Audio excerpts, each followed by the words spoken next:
Tambak malala ang Qatar sa kamay ng Gilas Pilipinas. Tinambakan nga ng Gilas Pilipinas ang Team Qatar sa early game ng laro.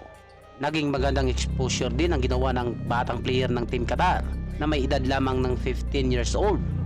Pero hindi pa rin sapat upang makasabay ang Qatar sa pangunguna ng batang player nito na si Abdullah Musa.